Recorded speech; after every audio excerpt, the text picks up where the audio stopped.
Bonsoir, voici comme promis la correction de la dictée que je vous ai proposée le 10 août à 18h30. Il s'agit d'un extrait du roman Livre pour adultes de Benoît Dutertre. C'est un roman qu'il a publié en 2016. Je vais donc, comme d'habitude, vous lire le texte dans sa globalité en vous laissant le lire en même temps. Et puis, nous reviendrons sur certains éléments qui pouvaient poser des difficultés lors de la dictée. Alors, avant toute chose, une présentation rapide de l'auteur. Donc, c'est un auteur contemporain. Il est toujours vivant. Il est né en 1960. Il est romancier, essayiste. Il est également critique musical. C'est un spécialiste de la musique. Il est d'ailleurs animateur d'une émission de radio musicale. Il a obtenu plusieurs prix littéraires, vous les voyez ici, de 1997 pour le premier jusqu'à 2017 pour le dernier, le Grand Prix de littérature Henri Gall. Juste une petite phrase, enfin une phrase écrite par l'auteur lui-même pour décrire son roman. Donc rien de mieux que l'auteur lui-même pour expliquer ce qu'il a voulu raconter dans son roman. Il nous dit « Ce livre est inspiré par la mort de ma mère, qui croyait à la joie de vivre. J'y dépeins aussi les transformations d'un village de montagne, quelques vieilles dames extraordinaires et les péripéties d'une journaliste dans la société contemporaine. Beaucoup de femmes dans ces histoires, beaucoup de questions sur la naissance et sur le déclin. La disparition de nos proches souligne cette double réalité de l'âge adulte. Tandis que nous courons à l'abîme, le monde où nous avons grandi s'efface lui aussi. Ces réflexions traversent un roman très libre, tour à tour comique et mélancolique. L'autobiographie s'y conjugue à l'essai et à la fiction pour cerner notre destin, et les joies qui éclairent cette fatalité. Voyons maintenant la dictée, et donc l'extrait de ce roman, qu'il fallait écrire sans faute, évidemment. Au temps de ma petite enfance, dans les années 1960, les villageois de mon âge avaient encore un air farouche et sauvage. Ils vivaient dans des fermes perdues et fréquentaient la classe unique de l'école communale où l'hiver, ils se rendaient à pied dans la neige. Au cours des années suivantes, en pleine croissance, les routes se sont élargies, les supermarchés se sont implantés, le téléphone et la télévision sont arrivés dans la vallée. Les enfants ont grandi et ont trouvé des emplois en ville. Certains sont devenus ouvriers, d'autres ingénieurs. Les exploitations agricoles ont dépéri avec leurs vieux parents.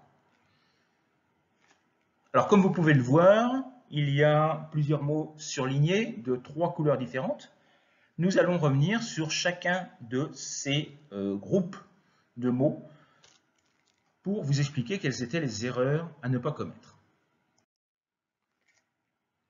Alors, il y avait, je vous l'avais dit lors de la dictée, de nombreux participes passés qui étaient parfois utilisés avec l'auxiliaire être, parfois avec l'auxiliaire avoir. Nous allons revoir ça ensemble.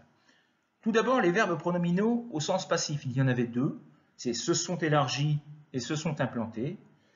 Il s'agit d'un sens passif parce que, évidemment, les sujets ne sont pas acteurs. Ce ne sont pas les routes qui s'élargissent toutes seules et ce ne sont pas les supermarchés qui s'implantent toutes seules. Forcément, il y a eu des personnes, des hommes, pour élargir les routes et pour créer, pour construire ces supermarchés. Donc, il s'agit d'une voix passive. Donc, à chaque fois que le sujet n'est pas acteur du verbe, on appelle ça une voix passive et on l'utilise systématiquement avec un verbe pronominal.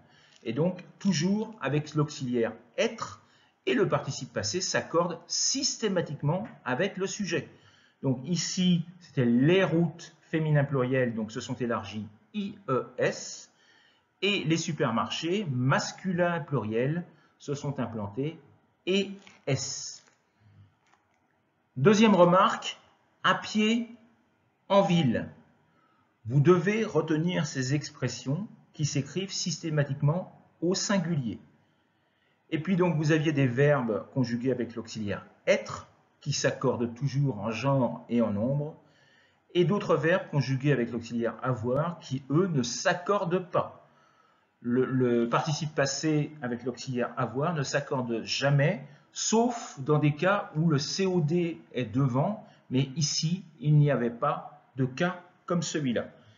Vous aviez également quelques mots qui pouvaient poser des difficultés.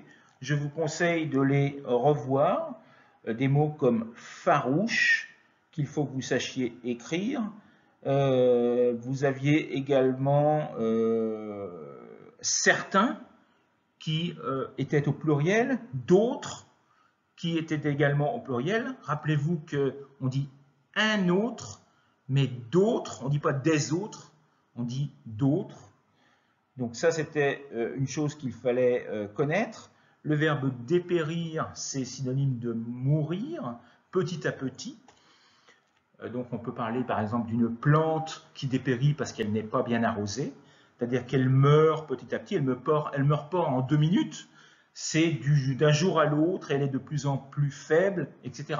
Donc on parle ici, bien entendu, des exploitations agricoles, c'est-à-dire des fermes qui, peu à peu, avec l'âge des exploitants qui augmente et les enfants qui préfèrent aller en ville plutôt que de reprendre les entreprises familiales, les fermes qui, peu à peu, meurent au profit d'autres exploitations beaucoup plus grandes.